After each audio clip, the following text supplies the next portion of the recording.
નમસ્કાર KTV news ગુજરાતીમાં આપનું સ્વાગત છે। મેડિકલ પ્લસની સાથે હું છું લવલીન કૌર। મેડિકલ પ્લસમાં રોજ અમે અનેક મુદ્દાઓ પર ચર્ચા કરતા હોઈએ છીએ જે જીવનશૈલીથી જોડાયેલા હોય છે।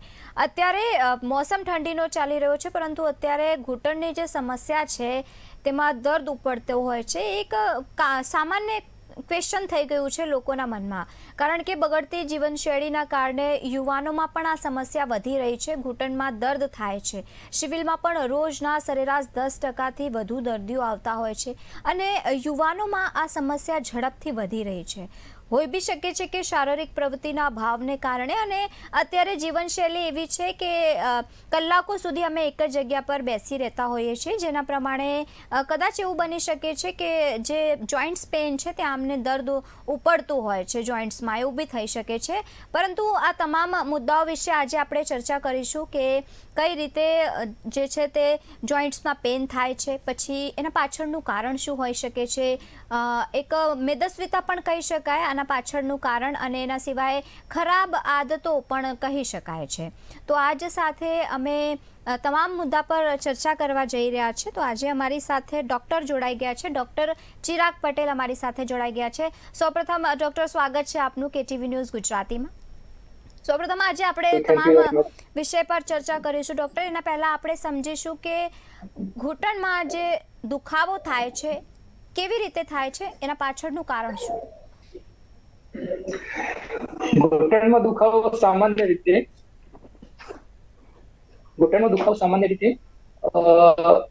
જોઈન્ટના ઘસારાના કારણે થતો હોય છે, કે જેની અંદર ઘૂંટણની અંદર, જેમ કે ઘૂંટણ છે એની અંદર વચ્ચે એક ફ્લુઇડ હોય છે, સાઇનોવિયલ ફ્લુઇડ, જેની અંદર ડિજનરેટિવ ઇન્ફ્લેમેશન માર્કર્સ ને બધું કલેક્ટ થવાથી ને દુખાવો થતો હોય છે એની અંદર।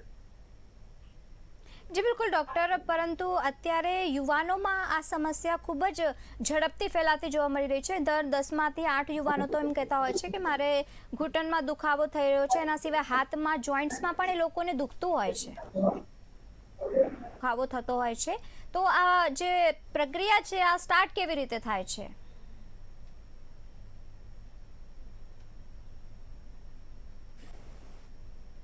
જી ડૉક્ટર, આપને અવાજ સંભળાઈ રહ્યો છે?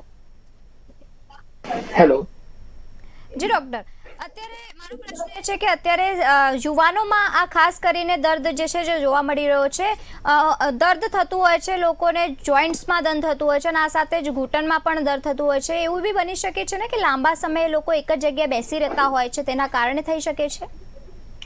સેડેન્ટરી લાઇફસ્ટાઇલના કારણે 100% થવાના ચાન્સીસ હોય છે, કેમ કે સેડેન્ટરી લાઇફસ્ટાઇલમાં જો બેઠાડું જિંદગી જીવતા હોય તો એની અંદર મસલ અમારા ઓછા કામ કરતા હોય છે, અને એ બધી વસ્તુઓને આગળ લઈ જતા પછી એની અંદર સ્ટીફનેસ નીની અંદર આવી જતી હોય છે।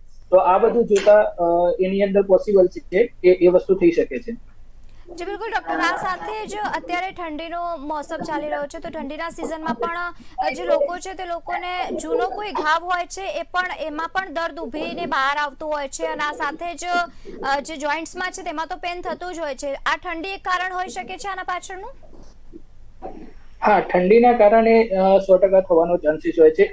એનું મેઇન રીઝન એ છે કે ઠંડીના કારણે જો આપણું વિસ્કોસિટી હોય સાઇનોવિયલ ફ્લુઇડની, એ થોડી અલ્ટર થતી હોય છે, અને જો વિસ્કોસિટી એની જો સરખી રીતે કામ ના કરી શકે તો જે ઘૂંટણનું જે લુબ્રિકેશન થવું જોઈએ, જે બે જોઈન્ટની વચ્ચે લુબ્રિકેશન થવું જોઈએ, એ પ્રોપરલી ના થાય, તો પછી એની અંદર બંને ઘસારાવાળી બંને સરફેસ એકબીજા સાથે મૂવ કરે આ રીતે વચ્ચે, જે આ મુજબ તમે જોઈ શકો છો એ મુજબ, તો એની અંદર પેઇન થવાના ચાન્સીસ રહેતા હોય છે। જી બિલકુલ ડૉક્ટર, આ સાથે જ સ્નાયુઓ નબળા પડી જાય ત્યારે પણ આ એક સમસ્યા થઈ શકે છે? સ્નાયુઓ નબળા પડવાના કારણે એટલી બધી જો ઇફેક્ટ નથી થતી હોતી જેટલી તમને એજ રિલેટેડ થતી હોય છે, બટ સ્નાયુઓનો રોલ એ હોય છે કે જેટલા સ્નાયુઓ તમારા ઢીલા પડતા હોય, કામ કરવાનું બંધ કરે, ત્યાં તમારી ઘૂંટણની જો એક્ટિવિટી ઓછી થાય તો ત્યાં આગળ જઈને લાંબા ગાળી તમને સ્ટીફનેસ થતી હોય છે, અને સ્ટીફનેસ ના થવાના કારણે એ એક જ સરફેસ એક જ જગ્યાએ રહેતી હોય છે, તો જેના કારણે તમને આગળ જતા પ્રોબ્લેમ થઈ શકે છે। અને ત્યાં તમારા ઘસારાની થાય 2 વર્ષના કન્ઝર્વેટિવ મેનેજમેન્ટ પછી બી અગર તમને પોસિબલ નથી થતું કે પેઇનમાં તમને કંટ્રોલ નથી થઈ રહ્યું કે એવું છે, તો પછી આપણે એના સર્જિકલ ઓપ્શન વિચારતા હોઈએ છીએ। જી ડૉક્ટર, કયા કયા પ્રકારના આપણે આમાં ઓપરેશન શક્ય છે, સર્જરીના કયા કયા પ્રકાર આપણે લઈ શકીએ છીએ? અત્યારે તો રિસન્ટ એડવાન્સ ની અંદર તો જોઈન્ટ ની રિપ્લેસમેન્ટ ચાલી જ રહ્યું છે, જે છેલ્લા 20-25 વર્ષથી થતું હોય છે. પણ અત્યારે તો મતલબ ઘણા રિસન્ટ એડવાન્સીસ આવી ગયા છે, જેમ કે યુનિકોન્ડાઇલર ની રિપ્લેસમેન્ટ છે, જેમાં તમારે આખું ઘૂંટણ ચેન્જ કરવાની જરૂર નથી. એમાં તમે જે ઘૂંટણના બે પાર્ટ હોય છે એમાંથી બસ એક હાફ પોર્શન જે હોય છે, જે હાફ પોર્શન હોય છે એ જ બસ જસ્ટ ચેન્જ કરવાની જરૂર હોય છે. એટલું મતલબ પૂરો ની રિપ્લેસમેન્ટ કરવાની બી જરૂર નથી હોતી. ક્યારેક તો તમે મતલબ આર્થ્રોસ્કોપિક થી અંદર ત્યાં ડ્રિલિંગ કરતા હો, ડ્રિલિંગ કરીને પછી ત્યાં તમારા નવા સ્ટેમ સેલ આવે અને એ તમારું કાર્ટિલેજ રિફોર્મ કરે. આ બધી વસ્તુઓ આગળ રિસન્ટ એડવાન્સમાં જે આવી રહી છે, જેના કારણે ની રિપ્લેસમેન્ટના સર્જરી છે એ ધીમે ધીમે થોડા ઓછા થઈ રહ્યા છે. જી બિલકુલ ડૉક્ટર, આજે ની રિપ્લેસમેન્ટ વિશે આપે જણાવ્યું છે, કેટલું ટાઈમ લાગે છે આને કરવામાં, આ સર્જરી કરવામાં, અને પછી નિદાન જે છે તે કેટલા સમય સુધી થઈ શકે છે આનું? knee replacement for surgeon, it's a very to surgeon to surgeon. કે એવું છે કે એક્સપિરિયન્સ સર્જન હોય તો 1 કલાકની અંદર બી કરતા હોય છે, યા તો 1.5 કલાકની અંદર બી થતું હોય છે. પણ ઓન એન એવરેજ 1 કલાક 25 મિનિટ જેવું, 20-25 મિનિટ જેવું લાગતું હોય છે. જી ડૉક્ટર, આ સર્જરી કર્યા બાદ જે છે તે દર્દીને કેટલા સમય સુધી રાહત મળી શકે છે? મતલબ એ ડિપેન્ડ કરે છે કે પોસ્ટ ઓપરેટિવ રિહેબિલિટેશન કે જેમાં એક્સરસાઇઝ ને બધું ઇન્ક્લુડેડ છે, તો એની અંદર પેશન્ટ કઈ રીતે કોઓપરેટિવ કરી રહ્યું છે, પેશન્ટ કેવી એક્સરસાઇઝ કરે છે, પેશન્ટને જે તમે પરેજી પાડવાની કઈ છે પાડી રહ્યું છે કે નહીં, એ બધી વસ્તુઓ મિલાવીને જોવામાં આવે છે. પ્લસ એ લોકોનું કેવું મતલબ ઇમ્પ્લાન્ટ યુઝ કર્યું છે, ટાઇટેનિયમ છે, એનો પોલી છે, અલ્ટ્રા મોલિક્યુલર વેઇટ વાળું છે, તો એના હિસાબથી 20 થી 25 વર્ષ કોઈ બી ની રિપ્લેસમેન્ટ ચાલતું હોય છે, અને એના પછી તમારી રિવિઝન સર્જરી લાગી શકતી હોય છે. જી બિલકુલ ડૉક્ટર, આ સાથે જ ઘણા એવા પેશન્ટ હોય છે જે શું કહેવાય, ની રિપ્લેસમેન્ટ કરાવવાથી અથવા તો ઓપરેશન કરાવવાથી ડરતા હોય છે, કારણ કે એ લોકો...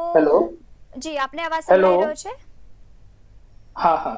જી, ઘણા એવા પેશન્ટ હોય છે ડોક્ટર જે લોકોને ભય લાગે છે, ઓપરેશન નથી કરાવતા, એ લોકો એન્ટીબાયોટિક થ્રુ જવાનું ઈચ્છે છે. તો આમાં, આ કેસોમાં એન્ટીબાયોટિક કયા લેવલ સુધી શક્ય છે, અને પછી ફ્યુચરમાં આના સાઇડ ઇફેક્ટ શું હોઈ શકે છે? નહીં, એન્ટીબાયોટિક ઓર્થોપેડિક ફિલ્ડની અંદર જો જરૂરિયાત હોય તો જ લેવામાં આવે છે. બાકી એન્ટીબાયોટિક યા તો steroids, only and only steroids થી આગળ જવું બહુ હિતાવ નથી. એનું રીઝન એ છે કે તમે નહીં રિપ્લેસમેન્ટ કરી રહ્યા છો ત્યારે એન્ટીબાયોટિક જો તમને પહેલેથી જ આપવામાં આવ્યું હોય તો એન્ટીબાયોટિકનો રેઝિસ્ટન્સ ક્રિએટ થતો હોય છે, અને એ રેઝિસ્ટન્સના કારણે પછી આગળ જતા જો ઇન્ફેક્શન થાય તો કોઈ આગળ જઈને એન્ટીબાયોટિક કામ કરતી હોતી નથી. તો પછી આગળ જતા એ વસ્તુ બહુ મોટી મતલબ યક્ષ પ્રશ્ન બની જાય છે કે હવે આગળ શું. તો એ જોતા એન્ટીબાયોટિક અને સ્ટીરોઇડ્સ બંને એટલું ઓછું યુઝ કરવું જોઈએ ફોર ધ પેઇન મેનેજમેન્ટ. જી બિલકુલ ડૉક્ટર, આ સાથે મેદસ્વીતા પણ એક કારણ હોઈ શકે છે ઢીંચણમાં દુખાવાનું? હા, 100%. કેમ કે જો તમારું વેટ વધારે છે, અરાઉન્ડ 90 પ્લસ છે યા તો 100 પ્લસ છે, તો ઓબ્વિયસલી તમારો BMI, જેને બોડી માસ ઇન્ડેક્સ કહીએ છીએ, મોર દેન 30 યા તો 35 હોય છે. તો મેદસ્વીતાના પણાના કારણે વસ્તુ એવી હોય છે કે તમારું જે વેટ જો શેરિંગ જે થવું જોઈએ એ પ્રોપર થતું હોતું નથી. કોઈ એક કમ્પાર્ટમેન્ટ પર વધારે લોડ આવતો હોય છે, તો જેના કારણે ત્યાં ઓસ્ટિયોઆર્થરાઇટિસ ચેન્જીસના સ્ટાર્ટિંગ થતું હોય છે, અને પછી ધીમે ધીમે તમારું ઘૂંટણ એન્ગ્યુલર ડિફોર્મિટી કે પછી કોઈ બી ડિફોર્મિટી, વેરેસિયા વલ્ગસ ડિફોર્મિટીની અંદર જવા લાગે છે, અને પછી એ આખું જે તમારું ઘૂંટણ ખરું એ ની રિપ્લેસમેન્ટમાં મોસ્ટલી જતું હોય છે પછી. જી બિલકુલ ડૉક્ટર, આમાં આપણે સર્જરી કરાવી લેવા પછી ડૉક્ટર્સ જે હોય છે ઓર્થોપેડિક, મોસ્ટલી એ લોકો એક્સરસાઇઝ પર વધારે ધ્યાન આપવાનું કહેતા હોય છે, તો એક્સરસાઇઝ કેટલા સમય સુધી લેવી જોઈએ? એક્સરસાઇઝ એવું છે કે પોસ્ટ ઓપરેટિવ 4 થી 5 દિવસ પેશન્ટ હોસ્પિટલમાં એડમિટ હોય ત્યાં સુધી તો એ કરાવે જ છે.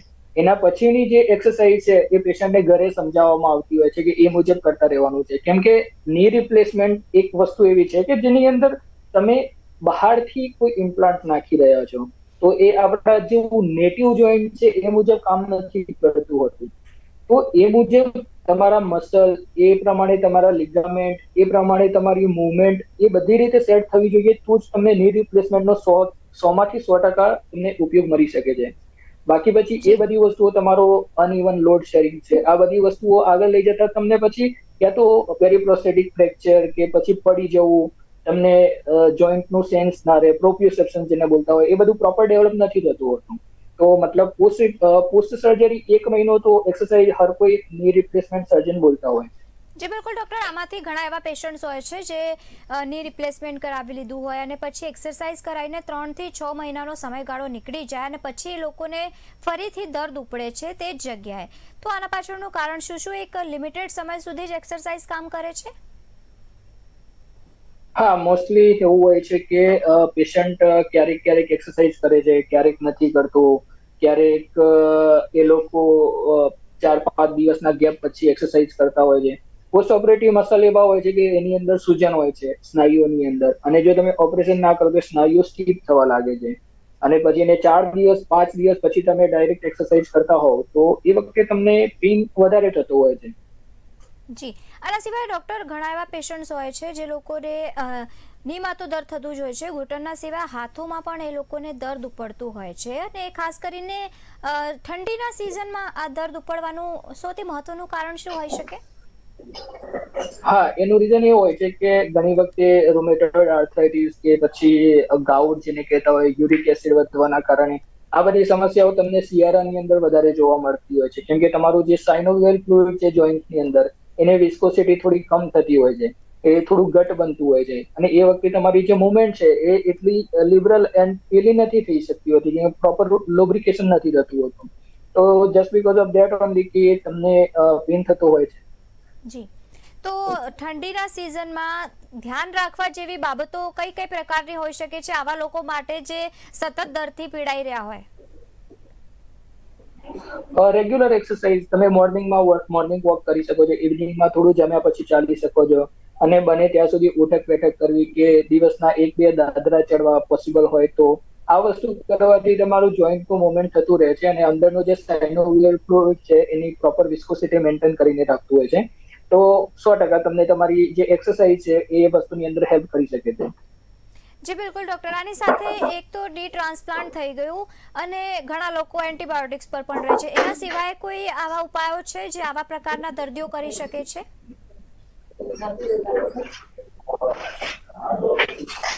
હેલો. જી ડૉક્ટર, અવાજ નથી આવી. આપને અવાજ સંભળાઈ રહ્યો છે? હા, બોલો. જી, ઘણા એવા પેશન્ટ્સ હોય છે જે લોકો ઓપરેશન કરાવવાથી ડરતા હોય છે અને ઓપરેશન કરાવી બી લેતા હોય છે, પરંતુ ઓપરેશન અને એન્ટીબાયોટિક સિવાય બીજું કંઈક એવું છે જે પેશન્ટ કરી શકે છે અને તેના થકી તેને આરામ મળી જાય? બસ રોજિંદી પ્રવૃત્તિ છે કે જેની અંદર એડીએલ જેને કહેતા હોઈએ છે કે તમે કરતા રહેવું પડે, તમારું રોજિંદું કામ છે કરતા રહો, થોડી એક્સરસાઇઝ કરતા રહો, બસ એ જ વસ્તુઓ છે. વધારે પેઇન થઈ રહ્યો છે તો પેઇન કિલરની જગ્યાએ તમે આઈસ પેક લગાડી શકો છો. આ બધી વસ્તુઓ છે જે કન્ઝર્વેટિવ કરીને પેઇન મેનેજમેન્ટ કરી શકાય છે અને ની રિપ્લેસમેન્ટ તરફ આગળ જતું અટકાવી શકાય. જી ડૉક્ટર, કયા એવા પ્રકારની સિચ્યુએશન્સ હોય છે જ્યારે ડૉક્ટર જે છે તે ની રિપ્લેસમેન્ટ માટે જે છે પેશન્ટને સજેશન આપતો હોય છે? તમે જે મુજબ આ મોડેલની અંદર જોઈ શકો છો એ મુજબ કે અહીંયા આ છે હેલ્ધી ની છે તમારું, કે જેની અંદર બંને આર્ટિક્યુલર સરફેસ જે છે એ પ્રોપર છે, જેની અંદર કોઈ ઘસારો નથી. અને તમે લાસ્ટ વાળી જો આ જે તમે જોતા હો છો તો જેની અંદર તમને આ લીઝન્સ વગેરે દેખાય છે, તો જ્યારે તમારા આર્ટિક્યુલર સરફેસની અંદર આવા લીઝન્સ થઈ જાય તો પછી એને મતલબ આર્થરાઇટિસ બોલવામાં આવતું હોય છે. આ બંને એકબીજા જોડે રબ થાય એ વખતે પેઇન વધારે થાય, તો આ સંજોગોની અંદર ડોક્ટર તમને ની રિપ્લેસમેન્ટ સજેસ્ટ કરતું હોય છે. જી ડૉક્ટર, આની સાથે નીમાં તો આવી રીતે દર્દ થતું જ હોય છે, પરંતુ હાથમાં અને પગમાં પણ સેમ ઘસારો જોવામાં આવતો હોય છે, તો એના પાછળનું કારણ શું અને એના માટે કયા પ્રકારના ઉપાયો હોવા જોઈએ? મોસ્ટલી તો એજ રિલેટેડ ચેન્જીસ હોઈ શકતા હોય છે કે તમારું જે આર્ટિક્યુલર સરફેસ છે, કાર્ટિલેજ છે, એ બનાવતા એક એન્ઝાઇમ હોય છે. એક તો બનાવતા એન્ઝાઇમ હોય છે અને એને ઘટાડતા એન્ઝાઇમ હોય છે. 40 વર્ષની એજ પછી જે તમારું કાર્ટિલેજ ઘસારાના એન્ઝાઇમ ખરા એ વધતા જતા હોય છે, અને સામે જે પ્રોડક્ટ મટીરિયલ બનવું જોઈએ ઓછું બનતું હોય છે. તો એના કારણે તમને આર્ટિક્યુલર સરફેસનો જે માવો ખરો એ કમ બનતો હોય છે કાર્ટિલેજ, અને એના કારણે તમને પછી ઘસારાના કારણે દુખાવો થતો હોય છે. એની અંદર પ્રિવેન્શનમાં એ છે કે તમે રેગ્યુલર એક્સરસાઇઝ કરો, પ્લસ બીજું કઈ બી મતલબ તમે તમારી રીતે જે રોજિંદી જીવન છે જીવતા રહો, પ્લસ કોઈ વધારે પેઇન થાય છે તો પેઇન કિલર કે એવું કોઈ લઈ શકાય. જી બિલકુલ ડૉક્ટર, આમાં ઘણા એવા પેશન્ટો હોય છે જે લોકોને ઠંડીમાં કરોડરજ્જુમાં પેન થતું હોય છે સ્પાઇનલ કોર્ડમાં, કારણ કે પ્રિવિયસલી એવું હોય છે કે લોકોને કંઈક બીમારીના લીધે ઇન્જેક્શન આપવામાં આવતું હોય છે, ત્યારે સ્પાઇનલ કોર્ડમાં લોકોને પેન ઊભું થતું હોય છે અને ઠંડીમાં ખાસ કરીને વધારે થતું હોય છે. તો આવા લોકો માટે કયા પ્રકારના ઉપાયો કરવા જોઈએ? આ મોર્નિંગ સ્ટિફનેસ વિન્ટરની અંદર થોડીક વધતી હોય છે, જે મુજબ એજ એડવાન્સ થતી હોય છે એ મુજબ. તો એમને સ્પાઇન માટે core strengthening and strengthening exercise કરવી જોઈએ. તો એક્સરસાઇઝ કરવાથી એમના જે મસલ છે સ્પાઇનના આજુબાજુના એ પ્રોપર એનું અલાઇનમેન્ટ મેન્ટેન કરે છે. તો પછી એનો એબનોર્મલ મુવમેન્ટ નથી થતી સ્પાઇનની અંદર, તો તમને એ જી બિલકુલ, પરંતુ આજકાલની જે જીવનશૈલી ચાલી રહી છે એમાં જંક ફૂડ અવોઇડ કરવું એ સૌથી અઘરું કામ છે લોકો માટે, અને આવામાં જંક ફૂડ અવોઇડ કરીને કઈ રીતની જે વસ્તુઓ છે તે ખાવી જોઈએ, કયા પ્રકારનું ભોજન લેવું જોઈએ, અને ખાસ કરીને કેલ્શિયમની કમી જ્યારે બોડીમાં થતી હોય છે તો મોસ્ટલી આ દુખાવો જે છે તે પહેલા શરૂ થતો હોય છે. હા, 100%.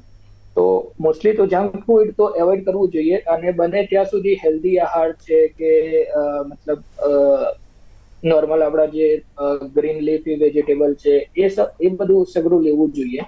તો જેનાથી તમને પ્રોપર ન્યુટ્રિશન મળી રહે છે, વિટામિન ડી, કેલ્શિયમ, આ બધી વસ્તુઓ પ્રોપર જે આહારની અંદર હોય એ બધી વસ્તુઓ લેવી જોઈએ. જી બિલકુલ ડૉક્ટર, અને આ સાથે જ્યારે હવે નાના નાના બાળકો છે એ લોકોમાં બી ઘણા એવા કિસ્સાઓ પ્રકાશમાં આવે છે કે નાના બાળકો હોય છે એ લોકોને પણ દુખાવો જે છે તે થતો હોય છે, અને ખાસ કરીને હાથમાં અને પગમાં જે છે તે દુખાવો થતો હોય છે. મોટી એજમાં તો ડૉક્ટર આપણે સમજી શકીએ છીએ, પરંતુ હવે નાની નાની એજમાં પણ લોકોને, અને ખાસ કરીને 30ની અંદર હોય એવા લોકોને પણ આવું દર્દ હવે ઉપડી રહ્યું છે.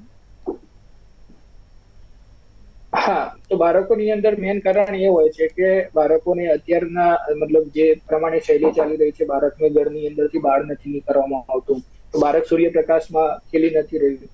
જો અગર બાળક સૂર્યપ્રકાશ સવારના કુમળા સૂર્યપ્રકાશની અંદર ખેલી રહ્યું છે તો વિટામિન ડી પ્રોપર મળે છે, અને વિટામિન ડી મળે ને તો એનું પ્રોપર મિનરલાઇઝેશન ને બધું થતું હોય છે.